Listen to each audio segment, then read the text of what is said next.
You don't lose control when you're angry. You reveal that you never had it. You think anger makes you powerful. You think it proves you care. You think it shows strength. But if a single comment, a single look, a single inconvenience can hijack your state of mind, then who is really in control of your life? You don't fear weakness. You fear insignificance.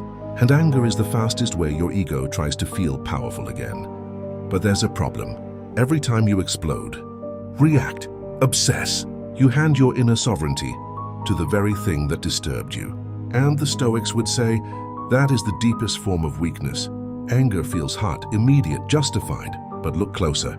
Anger is not strength. It is attachment to control. You believe something should not have happened. Reality disagrees.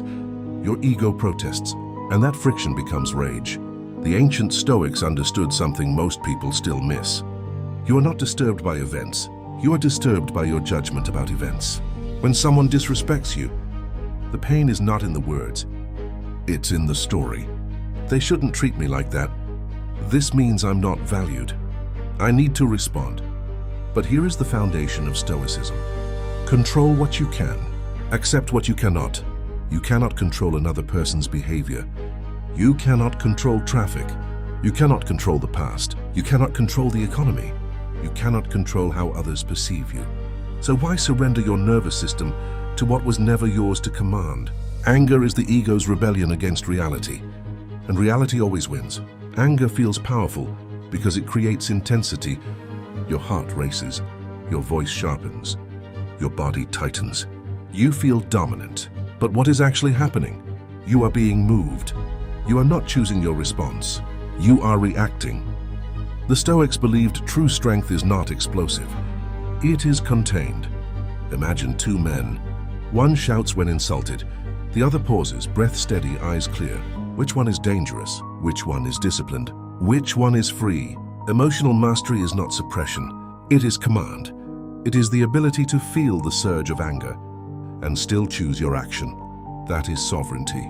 Anger drains cognitive clarity. When you're angry, you make impulsive decisions. You misinterpret intentions. You escalate conflict. You regret your words. You lose strategic thinking. In modern life, anger shows up everywhere. In traffic, on social media, in relationships, in your career, in politics, in competition. You scroll and see someone succeeding. You feel irritation. You call it criticism, but it's comparison. You argue online. You call it standing up for truth, but it's ego defense. You snap at someone close to you. You call it honesty, but it's emotional overflow. Every time anger takes over, you lose the long game. And Stoicism is about the long game. The Stoics taught that external events are neutral. It is your interpretation that gives them weight. When something triggers anger, ask, what exactly is threatened? Is it your safety or your pride? Is it injustice or wounded ego? Most anger is not moral outrage. It is identity defense. And the more fragile your identity, the louder your anger. The Stoic path is not to destroy emotion. It is to discipline interpretation. Before reacting, pause and ask, is this within my control? If no, release it. If yes, to act calmly. This single filter removes 80% of unnecessary suffering. Modern culture teaches expression. Stoicism teaches endurance. Not suppression, endurance. Endurance means you can sit with discomfort without being ruled by it. Anger often masks discomfort, embarrassment, rejection, insecurity, fear, powerlessness. Instead of facing these, anger gives you heat. But heat is not strength. Strength is the capacity to endure emotional discomfort without collapse. When someone disrespects you and you remain composed, you win, not because you were passive, but because you remained sovereign. The Stoic trains like an emotional warrior. He expects difficulty. He expects misunderstanding. He expects setbacks. And when they arrive, he says, I prepared for this. Here is the deeper Stoic fix. Not just accepting events, loving them. Amor fati, love of fate. When something frustrating happens, instead of resisting reality, ask, how is this training me? stuck in traffic, patience training, public criticism, ego training, business setback, resilience training, relationship tension, emotional regulation training. If every obstacle becomes practice, anger loses its fuel, because now the event is not against you, it is for you. This is not naive optimism. It is psychological armor. True power is visible under pressure. Anyone can be calm when life is easy. The Stoic measures strength in adversity. When insulted, can you remain steady? When challenged, can you respond strategically? When misunderstood, can you stay grounded? Self-command is internal hierarchy. Your reason must rule your impulses. If impulse rules reason, you are a slave. The Stoic ideal is inner governance, a disciplined mind directing emotional energy, not being directed by it. There comes a moment when you realize anger has not protected you. It has cost you opportunities, relationships, reputation, peace. You begin to see anger as noise. You feel it arise, but you observe it. There is a gap now. In that gap is freedom. You breathe slower. You let the surge pass. You choose your words carefully. You move from reaction to intention. This is transformation, not dramatic, quiet, steady, unshakable. You don't become emotionless. You become disciplined. When anger arises, follow this sequence. Pause physically. Slow your breathing. Identify control. What here is mine to command? Reframe the event. How does this strengthen me? Choose response strategically. What action aligns with my character? Release the rest. This takes practice, but so does weakness. You have trained anger for years. Now train composure. Imagine a year from now. You no longer react instantly. You no longer escalate trivial conflicts. You no longer waste hours replaying arguments. You no longer allow strangers to dictate your mood. What changes? Your relationships stabilize. Your thinking sharpens. Your leadership improves. Your presence deepens. Your confidence becomes quiet and undeniable. People trust those who are steady. People respect those who cannot be easily provoked. The Stoic does not seek dominance. He becomes unmovable, and that is far more intimidating than anger. Anger promises power. Stoicism builds it. One is loud and temporary. The other is silent and permanent. The world will always give you reasons to react. Insults, delays, injustice, disappointment. But your power begins the moment you realize you do not have to answer every provocation. You do not have to defend every ego bruise. You do not have to burn just because something sparked. The strongest person in the room is not the loudest. It is the one who cannot be controlled from the outside. So here is the question. The next time anger rises in you, will you let it rule you? Or will you finally rule yourself? Tell me, when was the last time anger cost you more than it gave you? You remember the arguments. You remember what was said, but you rarely calculate what anger quietly took from you. The opportunity you lost because you reacted instead of thinking. The connection that weakened because you needed to win. The reputation that shifted because you showed volatility. Anger is expensive, and the cost compounds. In leadership, it makes you unpredictable. In relationships, it makes you unsafe. In business, it makes you short-sighted. In self-development, it keeps you reactive instead of strategic. The Stoics believed that character is destiny. If your character is ruled by impulse, your destiny will be shaped by instability. But if your character is ruled by discipline, your destiny becomes deliberate. You don't rise because you're intense. You rise because you're controlled. Be honest. There is a part of you that enjoys anger. It feels righteous. It feels sharp. It feels alive. In modern society, outrage is rewarded. Social media amplifies it. News cycles feed it. Algorithms monetize it. You are constantly presented with something to be upset about. And slowly, without realizing it, you train your nervous system to look for offense. The Stoic sees this trap clearly. He asks, is this truly my battle? Or am I being emotionally manipulated? When you become addicted to outrage, you lose your inner center. Your mood fluctuates with headlines. Your focus fractures. Your clarity erodes. The Stoic mind is selective. It does not attach emotional energy to everything. It protects its attention like a fortress. Because attention is power, and anger scatters it. There is a misconception that calm equals weakness, that if you don't react, you are passive. But calm is not submission. It is precision. Imagine a surgeon. Steady hands, measured breathing, focused mind. Would you trust a surgeon who operates in anger? Precision requires calm. So does leadership. So does strategy. So does power. When you learn to remain steady under provocation, you become unpredictable in the best way. People expect reaction. You give reflection. People expect escalation. You give silence. People expect defense. You give composure, and suddenly you control the emotional temperature of the room. That is influence. That is strength. A Stoic does not deny emotion. He interrogates it. When anger arises, instead of saying, "They made me angry," he asks, "What belief inside me was challenged?" Perhaps you believe you must always be respected. Perhaps you believe things must go your way. Perhaps you believe mistakes are intolerable. Anger exposes rigid expectations, and rigid expectations break under reality. Stoicism softens the ego, not the standards. You can maintain high standards without emotional volatility. You can pursue excellence without rage. You can correct injustice without losing composure. It begins with interpretation. The event is neutral. Your story gives it fire. Change the story. Change the emotion. The Stoics practiced something powerful: premeditation of adversity. They imagined setbacks in advance. Loss, insults, failure, rejection. Not to become pessimistic, but to become prepared. When you expect that life will test you, you are not shocked when it does, and shock fuels anger. Preparation fuels composure.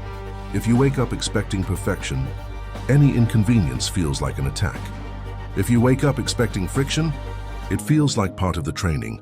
This is endurance over comfort. Modern comfort has weakened emotional resilience. Instant gratification, instant validation, instant response. But strength is built in delay. Strength is built in restraint. Strength is built in silence. There is always a moment, a small, almost invisible pause between stimulus and response. Most people skip it. The Stoic lives inside it. That pause is where power lives. In that pause you decide, will I escalate? Will I react? Will I defend my ego? Or will I act according to my principles? Principles over impulses. That is the Stoic formula. You are not responsible for your first emotional surge, but you are responsible for what happens next. The surge is instinct. The response is character. Let's be clear. Stoicism does not mean tolerating injustice. It does not mean allowing disrespect. It does not mean avoiding confrontation. It means confronting with control. There is a difference between anger and assertiveness. Anger is emotional overflow. Assertiveness is calm clarity. One seeks domination. The other seeks resolution. When you speak firmly without emotional chaos, your words carry weight. When you shout, you lose authority. The Stoic speaks when necessary, acts when necessary, but never surrenders composure. Inner sovereignty means this: no external event dictates your internal state without your consent. This does not mean you never feel. It means you do not kneel to feeling. Your emotions are signal, not commanders. When you begin practicing this daily, something shifts. You feel lighter, because you are no longer fighting reality. You are cooperating with it. You feel stronger, because fewer things disturb you.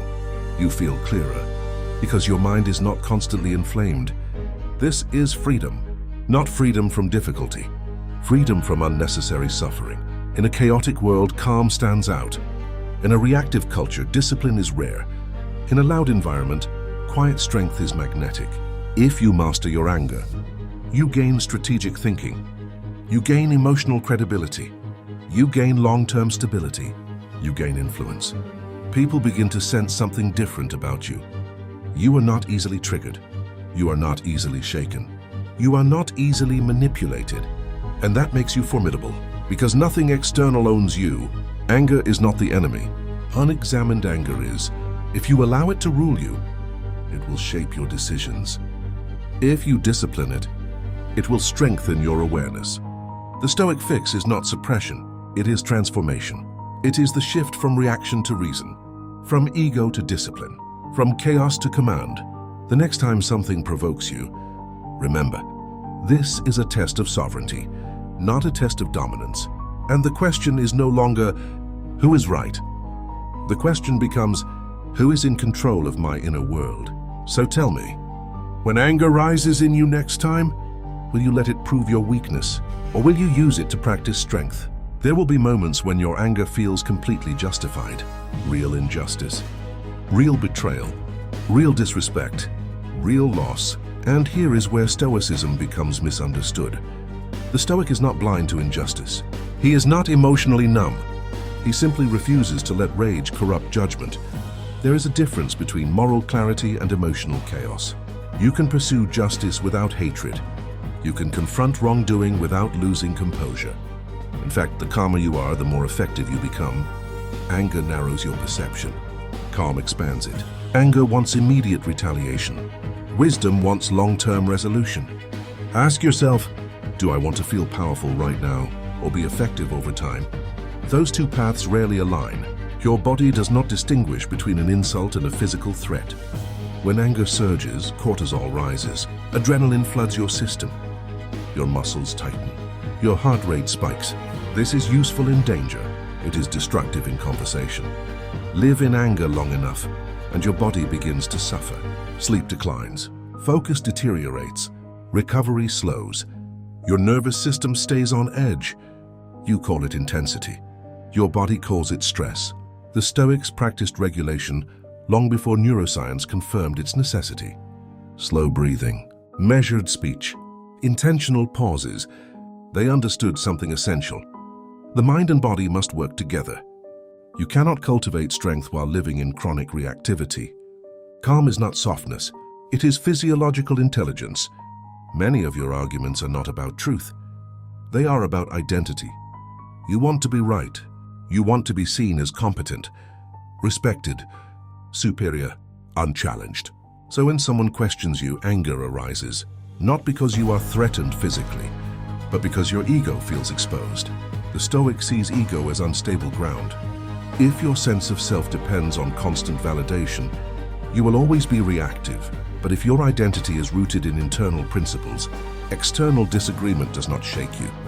You don't need to win every exchange. You need to win your own discipline. Silence can be stronger than the perfect comeback. Walking away can be stronger than finishing the argument. Not because you lost, but because you chose what matters more, peace over pride. The Stoics trained themselves to endure discomfort on purpose. Cold baths, simple meals, minimal possessions. Why? To weaken attachment to comfort, because comfort makes you fragile, and fragility feeds anger. When you are accustomed to ease, minor inconvenience feels unbearable. But when you train discomfort voluntarily, your threshold rises. You become harder to disturb.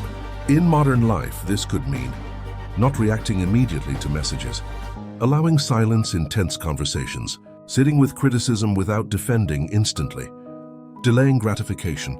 You build emotional calluses, and anger loses its grip. There is immense power in delay. When anger urges you to respond immediately, wait. When you want to send that message, pause. When you want to escalate, step back. Time dissolves emotional intensity. What feels urgent in the moment often feels trivial hours later. The Stoic understands that emotion peaks and falls. If you can outlast the peak, you regain clarity. And clarity is strength. You do not need to answer every insult today. You do not need to resolve every conflict instantly. Some battles resolve themselves when you refuse to energize them. Imagine becoming difficult to provoke, not indifferent, not cold, but steady. Someone insults you. You evaluate, not react. Someone criticizes you. You extract useful information, discard the rest. Someone tries to manipulate you. You observe calmly. You become emotionally armored, not rigid, resilient.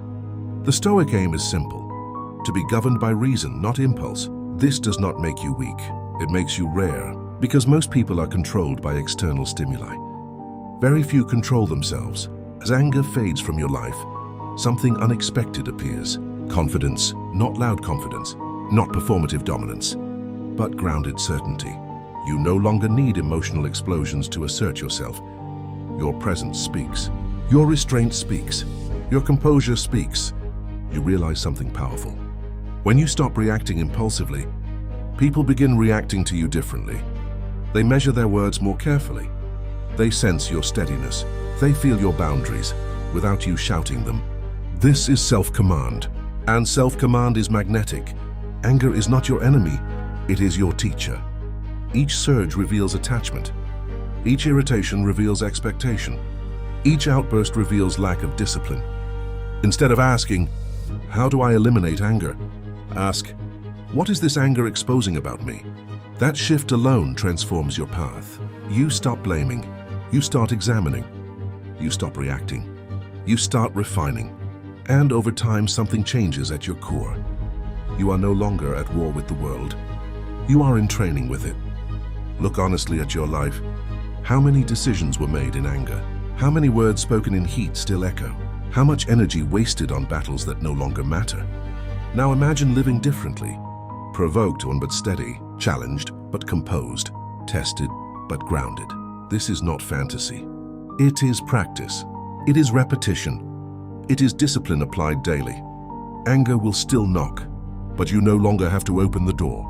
And now, a final question for you. If true strength is measured by self-control, what would your life look like?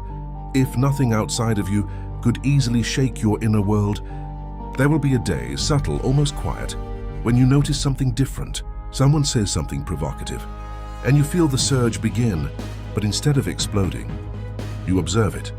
You feel the heat in your chest, the tightening in your jaw, the impulse to respond sharply. And you do nothing, not because you are suppressing it, but because you are studying it. For the first time, anger is not driving you.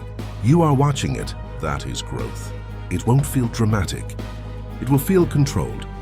And that control will feel unfamiliar, almost unnatural at first, because chaos was your habit. Calm is your new discipline. Most people live tactically. They respond to whatever happens in front of them. The Stoic lives strategically. He asks, "What outcome do I want long-term?" Anger is short-term thinking. It wants relief. It wants dominance. It wants to discharge discomfort immediately. Strategy is patient. Strategy sacrifices the urge to react for the power to shape outcomes. When you master anger, you gain leverage. You speak less, but when you do, it matters. You confront less, but when you do, it is precise. You choose battles instead of being dragged into them. This is not passivity. It is controlled aggression, directed energy, disciplined force. Sometimes anger arises because you feel unseen, misjudged, misrepresented. You want to correct the narrative. You want to defend your image. But here is a difficult truth. Not everyone needs to understand you. Not every accusation requires rebuttal. Not every misunderstanding deserves correction. The Stoic understands that reputation is partially outside his control. Character is not. You cannot manage every perception. You can manage your conduct. When you stop chasing validation, you stop reacting to criticism. You become internally anchored, and anchoring creates stability. Some anger lingers, old resentment, past betrayal, unresolved hurt. You replay conversations. You imagine better responses.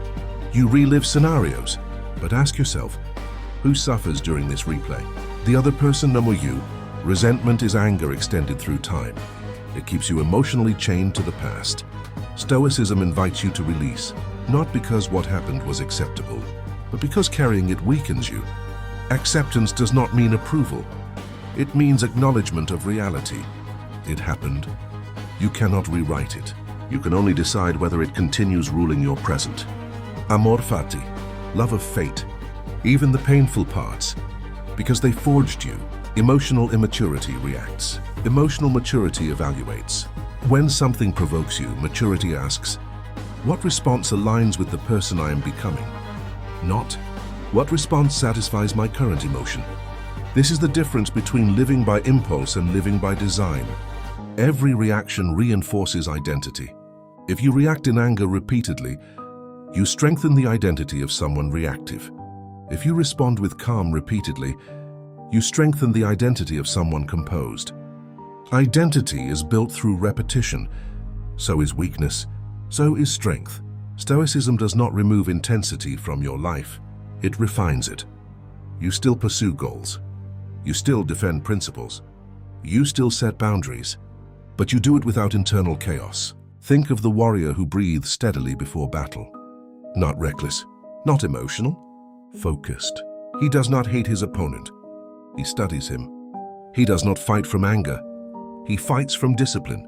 In modern life, your battles are conversations, negotiations, decisions, leadership moments. The calm warrior wins not because he is louder, but because he is clearer. As you practice emotional mastery, something invisible changes. Your threshold rises. What once disturbed you no longer does. What once consumed your day becomes background noise. You conserve energy, and energy conserved becomes power accumulated. You stop explaining yourself excessively. You stop defending trivial matters. You stop reacting to bait, and slowly you become less predictable. Because people cannot trigger you the way they used to. This unpredictability is strength. You are no longer controlled by buttons others can press. Anger is not evil. It is raw energy. Undisciplined, it destroys. Disciplined, it informs. The Stoic does not extinguish emotion. He channels it. Anger can reveal injustice, but reason determines the response. Anger can signal boundaries crossed, but discipline determines enforcement. Anger can expose insecurity, but reflection transforms it. The key is this: emotion informs, reason decides. Always in that order, never reversed. You began this journey believing anger made you strong. Now you see the truth. Strength is not how intensely you feel, it is how intentionally you act. The world will continue to provoke. People will continue to disappoint. Situations will continue to frustrate. That will never change, but your internal response can, and that changes everything. So the real question is no longer, how do I stop feeling angry? It becomes, am I willing to become the kind of person who cannot be easily controlled? Because in the end, the greatest victory is not winning arguments, it is ruling yourself. Now reflect honestly. If someone observed your reactions over the past week, would they see emotional strength or emotional dependence? Emotional mastery is not achieved in one powerful realization. It is built in ordinary moments. The comment you ignore, the message you choose not to send, the delay you accept without complaint, the criticism you listen to without defensiveness. Small acts, repeated daily. This is how strength compounds. The Stoics did not wait for crisis to train composure.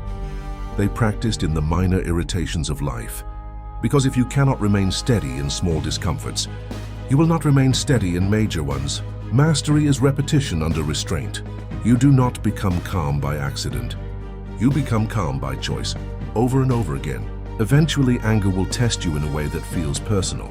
A deep insult, a betrayal from someone close, a public embarrassment, a serious injustice. And in that moment, Stoicism is no longer theory. It is identity. You will feel two forces inside you. One wants retaliation. One wants control. One wants emotional discharge. One wants dignity. And you must decide which identity you strengthen. The reactive self or the sovereign self. The Stoics understood that every test sharpens character, if you let it. You are not tested to be broken. You are tested to be revealed. There is a level of strength that cannot be confiscated. Money can be lost, status can disappear, reputation can fluctuate, but self-command cannot be taken from you without your permission. When you master anger, you unlock something rare. Freedom from manipulation. No insult forces you, no delay destabilizes you, no criticism defines you. You choose, always, and that choice becomes your armor. This is inner sovereignty, not domination of others, dominion over self. You may not announce your change. You may not speak about discipline, but people will notice. They will notice that you pause before responding. They will notice that you don't escalate. They will notice that pressure does not fracture you. And without saying a word, you communicate strength. Because calm under pressure is rare, and rarity commands respect. You don't need to prove power. You embody it. At some point, anger stops feeling like strength. It starts feeling primitive, predictable, heavy. You begin to prefer clarity over intensity, precision over explosion, strategy over impulse. And something shifts permanently. You stop asking, how do I defend myself? You start asking, how do I conduct myself? Your focus moves from ego protection to character refinement. That is evolution. Imagine sitting on an inner throne, not arrogance, authority. Your emotions come before you. Anger approaches. You listen, you evaluate, and then you decide. You are not ruled, you rule. This is the Stoic fix, not suppression, not denial, but governance. You will still feel anger, but it will no longer feel like power. It will feel like information. And information does not control the sovereign mind. Now I leave you with this. The next time someone tries to provoke you, will you react in a way that proves their influence over you? Or respond in a way that proves your mastery over yourself?